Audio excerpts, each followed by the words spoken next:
Prints లో శ్రీరస్తు శుభమస్తు sale వైభవం Vaibhogam March 19 నుంచి ఏప్రిల్ 10 వరకు.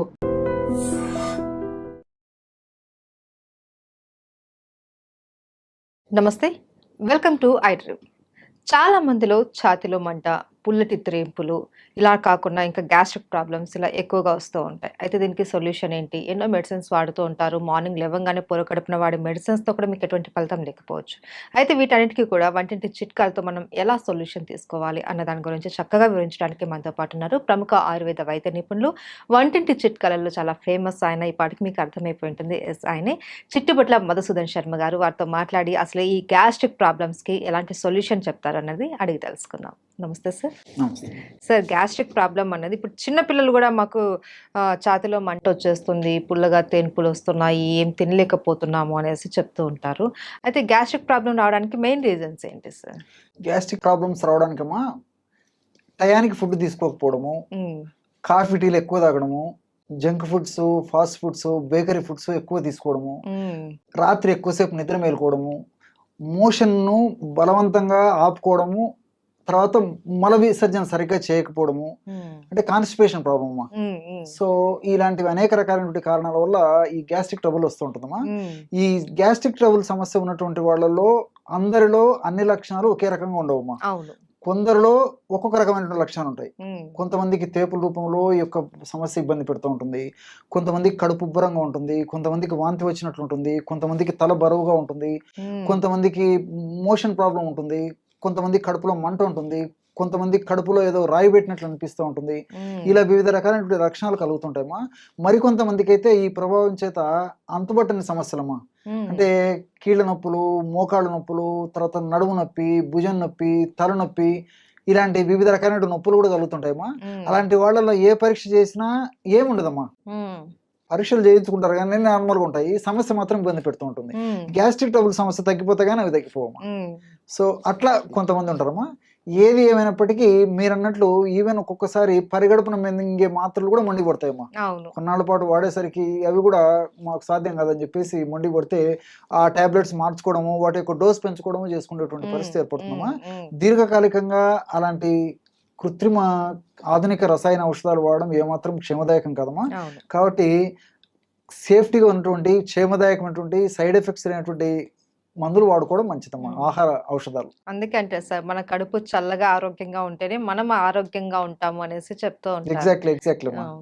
అయితే సార్, ఏంటి సార్ ఈ గ్యాస్ట్రిక్ ప్రాబ్లం లక్షణాలు చెప్పారు, అలాగే ఇది ఎవరికి ఎక్కువగా వచ్చే అవకాశాలు ఉంటాయంటారు? సర్వసాధారణంగా అమ్మా చిన్న పిల్లలు తక్కువగా వస్తుంటుందమ్మా ఈ సమస్య. యుక్త వయసు ఉన్నటువంటి వాళ్ళలో, అదే విధంగా వయసు వచ్చినటువంటి వాళ్ళలో ఎక్కువ కలుగుతుంటాయమ్మా. యుక్త వయసు వచ్చిన వాళ్ళలో వీళ్ళకేమంటే ఆ వయసు ప్రభావం చేత ఆహారం సరిగ్గా టయానికి తినకపోవడము, ఈ ఫాస్ట్ ఫుడ్స్, జంక్ ఫుడ్స్, తర్వాత కొద్ది శాతం మందిలో ఈ ఆల్కహాల్, స్మోకింగ్ ఇలాంటివన్నీ కారణాలమ్మా. రాత్రి ఎక్కువసేపు నిద్ర మేలుకుంటుంటారు. ఇలాంటి కారణాల వల్ల చాలా వరకు యుక్త వయసు వాళ్ళలో కలుగుతుంటాయమ్మా. అదేవిధంగా చిన్నపిల్లల విషయానికి వస్తే వీళ్ళకు చాలా మందికి ఆ చిన్నపిల్లలకి ఆకలి తెలియదమ్మా. కాబట్టి ఆకలి తెలియక సరైనటువంటి ఆహారం సరిగ్గా తీసుకోలేకపోవడం చేత తెలిసి తెలియక వాళ్లకు ఈ యొక్క సమస్య వస్తుంటుంది. రెండోది ఏంటంటే చిన్నపిల్లలు ఈ జంక్ ఫుడ్స్ అవి ఎక్కువ తీసుకుంటుంటారమ్మా. దీనివల్ల కూడా ఈ గ్యాస్ట్రిక్ ట్రబుల్ సమస్యలు వస్తుంటాయి. అట్లే వయసు వచ్చినటువంటి వాళ్ళు చూసినట్లయితే వయసు వచ్చిన తర్వాత ఏదో ఒక సమస్య చుట్టుముట్టి ఇబ్బంది పెడుతూ ఉంటుందమ్మా, ఏదో ఒక రకమైన అనారోగ్యం. ఉదాహరణకి మనం 10 మందిని మనం గమనించినట్లయితే 50 సంవత్సరాలు దాటినటువంటి వాళ్ళలో, అలాగే చెప్పుకుంటూ పోతే ఈ రోజు 40 సంవత్సరాలు దాటినటువంటి వాళ్ళలో ఏదో ఒక సమస్య, అనారోగ్య సమస్య, ఏదో ఒకటి మాత్ర వేసుకుంటుండాల్సిందే, ఆ రోజును గడుపుతుండాల్సిందే. సో ఈ విధంగా వయస్సు పెరిగే కొద్దీ, వయస్సు వచ్చే కొద్దీ వ్యాధుల తాకిడి ఎక్కువైపోతుందమ్మా. వ్యాధుల తాకిడి ఎక్కువైపోద్ది, మందుల వాడకం ఎక్కువైపోతుంది. మందుల వాడకం ఎక్కువైపోద్ది, ప్లస్ ఉన్న మైనస్లు జాస్తి అయిపోతాయి. ఆ మైనస్లలో ఇది ఒకటమ్మా గ్యాస్ట్రిక్ ట్రబుల్. సో వాళ్ళు చాలా సఫర్ అయిపోతుంటారు అనమాట. ఆహారం కంటే మందులు జాస్తి అయిపోయేటువంటి పరిస్థితి సంచి నిండా మందులతోనే కడుపు నింపుకోవాల్సిన పరిస్థితి ఏర్పడుతుంది. దీనివల్ల ఈ యొక్క జీర్ణ వ్యవస్థ అంతా అతలాకుతలమైపోయి వివిధ రకాలైనటువంటి గ్యాస్ట్రిక్ ట్రబుల్ సమస్యలు వస్తుంటాయి అమ్మా. కాబట్టి అందరికీ వస్తాయి, కానీ ఒక్కొక్కరికి ఒక రకమైన కారణాల వల్ల లక్షణాలు కూడా ఒక్కొక్క విధంగా ఉంటుంటాయి అమ్మా. అయితే కారణాలు ఏవైనా సరే సార్, ఈ ప్రాబ్లం అన్నది చాలా సివియర్గా ఉంటుంది, చాలా మంది ఇబ్బంది పడిపోతూ ఉంటారు. అలాంటప్పుడు ఏం చేయాలి సార్? మనకు వంటింట్లో దొరికే చిట్కాలు ఏంటి? దీనికమ్మా అన్ని మనకు తెలిసినట్టు అమ్మా, కానీ ఇందులో ఇంత అద్భుతమైనటువంటి ఔషధ గుణాలు ఉన్నాయా, ఇంత రిజల్ట్స్ వస్తుందని చెప్పేసి ఆశ్చర్యం వేస్తుందమ్మా. మనం వాడి చూస్తే గానీ తెలియదు అనమాట దాని ఫలితము. కేవలం 3 ఆహార ఔషధాలమ్మా. ఓకే. జీలకర్ర, ధనియాలు, సోంపు గింజలు. ఎక్కడ ఏ వేలు ఖర్చు పెట్టాల్సిన అక్కర్లేదమ్మా. అద్భుతమైనటువంటి ఔషధం. ఈ 3 పదార్థాలు ఒక్కొక్కటి 50 గ్రాములు తీసుకోవాలమ్మా. అంటే జీలకర్ర ఒక 50 గ్రాములు వేయించేసేసి, ధనియాలను వేయించి ఒక 50 గ్రాములు, సోంపు గింజలను వేయించేసి ఒక 50 గ్రాములు తీసుకోవాలి. అన్ని దోరగా వేయించుకోవాలి. అన్ని కలిపేసి మిక్సర్ అయినా వేసుకోవచ్చమ్మా. ఓపిక ఉంటే సపరేట్ అని తయారు చేసుకోవచ్చు. లేకపోతే అన్ని కలిపేసి మిక్సర్ వేసేసుకోవచ్చు. బాగా జల్లి పట్టేసేస్తే సరే ఒక 10 గ్రాములు అటు ఇటు అయినా ఇంచుమించు 140 గ్రామ్స్ 150 గ్రామ్స్ ఔషధం తయారైపోతుంది. మొత్తం పౌడర్, బ్రహ్మాండమైనటువంటి పౌడర్ తయారైపోతుంది. దాన్ని ఒక గాసీసారి నిల్వ ఉంచుకున్నామా. 1/2 టీ స్పూన్ ఉదయం ఆహారం తర్వాత అరచేతి మీద వేసుకొని కొద్దిగా చప్పరించేసేసి నీళ్ళు తాగేసేయాలమ్మా. కొద్దిగా 1/2 గ్లాస్ వాటర్. రాత్రి ఆహారం తిన్న తర్వాత కూడా ఒక 1/2 టీ స్పూన్ ఒక అరచేతులు వేసుకొని చప్పరించాలమ్మా. బాగా ఎంజాయ్ చేస్తే అది చప్పరిస్తూ మింగేసేయాలి. ఒక కప్పు అంటే ఒక 100 ml వాటర్ తాగితే సరిపోతుంది. చిన్నపిల్లలు అయితే కొంచెం డోస్ తగ్గించుకోవాలమ్మా. అంటే 12-13 సంవత్సరాలు దాటినటువంటి వాళ్ళకందరికీ ఈ డోస్ సరిపోతుంది. ఇంకా 12-13 సంవత్సరాల కంటే తక్కువ ఉన్నటువంటి వాళ్ళలో 1/2 టీ స్పూన్ కాకుండా 1/4 టీ స్పూన్ ఆ రేంజ్ లో వాడుకుంటే సరిపోతుంది.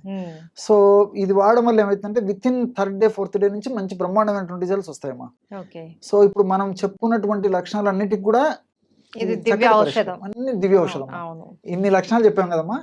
ఏ లక్షణాలు కానివ్వండి, గ్యాస్ట్రిక్ ట్రబుల్ అంటే కేర్ ఆఫ్ అడ్రస్ ఇదే. అంత అద్భుతంగా పనిచేస్తుంది అనమాట. సో మనం ఆధునికంగా ఆలోచించినట్లయితేమా, ఇప్పుడు జీలకర్రలో థైమాల్ అనేటువంటి రసాయన పదార్థము, క్యుమినాల్డిహైడ్, ఎపిజెనిన్, ఇలాంటి ల్యూటియోలిన్ అనేటువంటి అనేక రకాలైన రసాయన పదార్థాలు ఉన్నాయమ్మా. ఇవన్నీ కూడా ప్రత్యక్షంగా పరోక్షంగా గ్యాస్ట్రిక్ జ్యూసెస్ను పెంచేందుకు ఉపయోగపడతాయి. తర్వాత బైల్ జ్యూస్ అమ్మా. బైల్ జ్యూస్ బాగా ఉత్పత్తి అవుతూనే బాగా ఆకలి అవుతుంది, జీర్ణశక్తి బాగా జరుగుతూ ఉంటుంది. సో బైల్ జ్యూస్ బాగా ఉత్పత్తి అయ్యేందుకు ఈ జీలకర్రలో ఉన్నటువంటి ఇలాంటి అనేక రకాలైన రసాయన పదార్థాలు ఉపయోగపడతాయి. అట్లే ధనియాల్లో కొరియాండ్రాల్ అనేటువంటి రసాయన పదార్థము, ఇలాంటి రసాయన పదార్థాలు కూడా ఈ జీర్ణ వ్యవస్థలో వచ్చేటువంటి వివిధ రకాలైనటువంటి గ్యాస్ట్రిక్ ట్రబుల్ సమస్యలకు ఉపయోగపడతాయమ్మా. అంటే సోంపు గింజలమ్మా. సోంపు గింజలో ఎనథాలు, తర్వాత ఫైబరు, ఇలాంటి రసాయన పదార్థాలు ఉంటాయమ్మా. ఎనథాల్ అనేటువంటి ఈ రసాయన పదార్థము మనం తీసుకున్నటువంటి ఆహార పదార్థాలు పులవకుండా చేస్తాయి, బాగా జీర్ణమయ్యేటట్టు చేస్తాయి. తర్వాత చక్కగా విసర్జన అంటే వేస్ట్ పదార్థం త్వరగా విసర్జింపబడేదానికి కూడా ఎనథాల్ అనేటువంటి పదార్థం ఉపయోగపడతాయమ్మా. అదేవిధంగా ఫైబర్. ఈ ఫైబర్ కూడా మోషన్ ఫ్రీ అయ్యేందుకు ఉపయోగపడుతుంది. ఆహార పదార్థం పులవకుండా ఉపయోగపడుతుంది. అందులో మనకు తీసుకునేటువంటి ఆహార పదార్థాలమ్మా, ఇటువంటి ఆహార పదార్థాల్లో ఫైబర్ ఎక్కువగా ఉన్నటువంటిది ఈ సోపులోనేమా. అందులో ఈ రోజుల్లో నాగరికత ప్రభావం చేత, పాశ్చాత్య నాగరికత ప్రభావం చేత మనం ఫైబర్ వాడకం తగ్గిపోయిపోయిందమ్మా. కాబట్టి ఫైబర్ ఎక్కువగా ఉన్నటువంటి ఇలాంటి సోపు గింజలు వాడుకోవడం వల్ల గ్యాస్ట్రిక్ ట్రబుల్ సమస్యలు తగ్గిపోవడమే కాకుండా శరీరానికి కూడా చాలా రక్షణ ఇచ్చేసేసి ఈ షుగర్, బీపీ, వెయిట్ ఇలాంటివి రాకుండా కూడా కంట్రోల్ చేస్తుందమ్మా ఫైబర్. సో ఇలా అంతేకాకుండా ఇందులో ఉన్నటువంటి పాలిఫినాల్స్ అనేటువంటి ఒక రసాయన పదార్థాలు కూడా ఈ రక్తనాళాల్లో ఫ్యాట్ వల్ల, కొలెస్ట్రాల్ వల్ల, తర్వాత ఈ ప్లేట్లెట్స్ వల్ల పూడికలు ఏర్పడకుండా కూడా ఉపయోగపడతాయమ్మా ఈ పాలిఫినాల్స్. సో మనం వాడేది గ్యాస్ట్రిక్ ట్రబుల్ అయినప్పటికీ గ్యాస్ట్రిక్ ట్రబుల్ వల్ల వచ్చేటువంటి సమస్యలు తగ్గిపోతాయి. అట్లే వెయిట్కు ఇది పనిచేస్తుందమ్మా. అంటే వెయిట్ వల్ల వచ్చేటువంటి సైడ్ ఎఫెక్ట్స్, అదేవిధంగా షుగర్ రాకుండా షుగర్ వల్ల వచ్చేటువంటి సైడ్ ఎఫెక్ట్స్ ను కంట్రోల్ చేస్తుంది. అదేవిధంగా ఈ రోజుల్లో గుండె జబ్బుల సమస్య చాలా మందిలో కలుగుతుందమ్మా. సో గుండెలో బ్లాక్ కావడము, రక్తనాళాలు పూడికలు ఏర్పడము, ఆ పూడికలు కూడా వచ్చిన పూడికలు త్వరగా తగ్గించేందుకు, ఆ పూడికలు రాకుండా ఉండేందుకు కూడా, ఇది ప్రొలాంగ్ చేసేందుకు కూడా ఈ యొక్క ఉపయోగపడుతుంది. మల్టీ బెనిఫిట్స్ ఉన్నాయి కాబట్టి అందరూ క్షేమదాయకంగా వాడుకోవచ్చమ్మా. చాలా అద్భుతమైనటువంటి ఔషధం అమ్మా. Okay sir. ఏ లక్షణాలు కనపడినా సరే మనకి 3 పదార్థాలతో చేసుకున్నటువంటి పౌడర్ కొద్దిగా తీసుకుంటే చాలు, చాలా చక్కటి రిలీఫ్ అయితే మనకు దక్కుతుంది. డెఫినెట్ అమ్మా. Thank you so much sir. నమస్తే.